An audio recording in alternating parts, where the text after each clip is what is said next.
राधे राधे। जय श्री कृष्णा दोस्तों। राखी या रक्षाबंधन एक हिंदू त्योहार है जो भाई बहन के बीच के रिश्ते का जश्न मनाता है। इस साल राखी 19 अगस्त 2024 को मनाई जाएगी। हालांकि यह कुछ राज्यों में सार्वजनिक अवकाश होता है, नीचे देखें, लेकिन इसे पूरे देश में भाई बहन के बीच के बंधन के प्रतीक के रूप में मनाया जाता है। राखी एक प्राचीन हिंदू त्योहार है। 2024 में रक्षाबंधन पर उत्तर प्रदेश, गुजरात, राजस्थान, मध्य प्रदेश और हरियाणा में सार्वजनिक अवकाश है।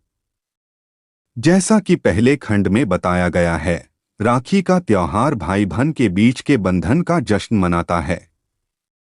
यह त्योहार देश की कई संस्कृतियों में बहुत प्रसिद्ध है क्योंकि भाई बहनों के बीच कर्तव्य और प्रेम की अवधारणा सार्वभौमिक है। त्योहार के दिन सुबह भाई बहन अपने परिवार के साथ इकट्ठे होते हैं। बहनें सुरक्षा के प्रतीक के रूप में राखी, धागे बांधती हैं।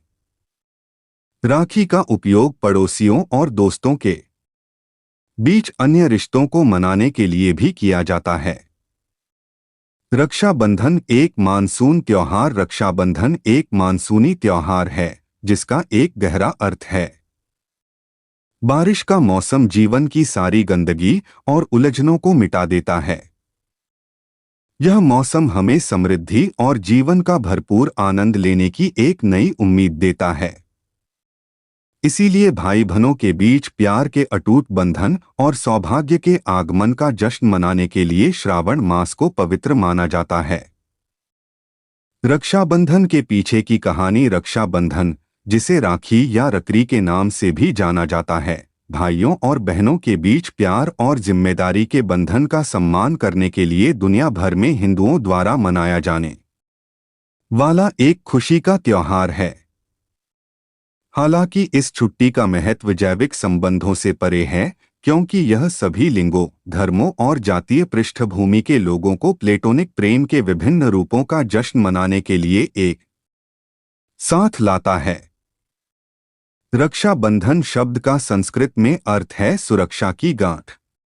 हालांकि इस त्योहार से जुड़ी रस्में अलग अलग क्षेत्रों में अलग अलग हो सकती हैं, लेकिन उन सभी में एक धागा बांधना शामिल है। बहन या बहन जैसी आकृति अपने भाई की कलाई पर एक रंगीन और कभी-कभी विस्तृत धागा बांधती है, जो उसकी सुरक्षा के लिए उसकी प्रार्थना और शुभकामनाओं का प्रतीक है। बदले में भाई अपनी बहन को एक सार्थक उपहार देता है। रक्षाबंधन की उत्पत्ति का पता प्राचीन काल से लगाया जा सकता है।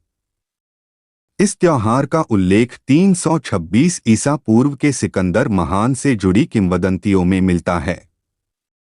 हिंदू धर्मग्रंथों में भी रक्षाबंधन के कई विवरण हैं। भागवत पुराण और विष्णु पुराण की एक और कथा बताती है कि कैसे भगवान विष्णु ने राजा बलि को हराकर तीनों लोकों पर विजय प्राप्त कर ली, जिसके बाद राजा बलि ने भगवान विष्णु से अपने महल में रहने का अनुरोध किया। भगवान विष्णु की पत्नी देवी लक्ष्मी इस व्यवस्था से सहमत नहीं होती हैं और राजा बलि को राखी बांधकर अपना भाई बना लेती हैं। इस भाव से प्रभावित होकर राजा बलि उनकी इच्छा पूरी करते हैं और लक्ष्मी भगवान विष्णु से घर वापस आने का अनुरोध करती हैं। एक अन्य कहानी में गणेश की बहन देवी मनसा रक्षाबंधन पर उनसे मिलने आती हैं और उनकी कलाई पर राखी बांधती हैं। इससे गणेश के बेटे शुभ और लाभ प्रेरित होते हैं, जो रक्षाबंधन उत्सव में भाग लेना चाहते हैं, लेकिन बहन के बिना खुद को अकेला महसूस करते हैं। वे गणेश को एक बहन देने के लिए राजी करते हैं, जिससे संतोषी मां की उत्पत्ति होती है। तब से तीनों भाई बहन हर साल एक साथ रक्षाबंधन मनाते हैं। अपनी गहरी दोस्ती के लिए मशहूर कृष्ण और द्रौपदी रक्षाबंधन के दौरान एक खास पल साझा करते हैं। जब कृष्ण युद्ध में अपनी उंगली में चोट लगाते हैं तो द्रौपदी उनके घाव पर पट्टी बांधने के लिए अपनी साड़ी का एक टुकड़ा फाड़ देती है। उसके प्रेमपूर्ण कृत्य से अभिभूत होकर कृष्ण उसकी दयालुता का बदला चुकाने का वादा करते हैं। बाद में कृष्ण एक महत्वपूर्ण क्षण के दौरान द्रौपदी की सहायता करके अपना वादा पूरा करते हैं।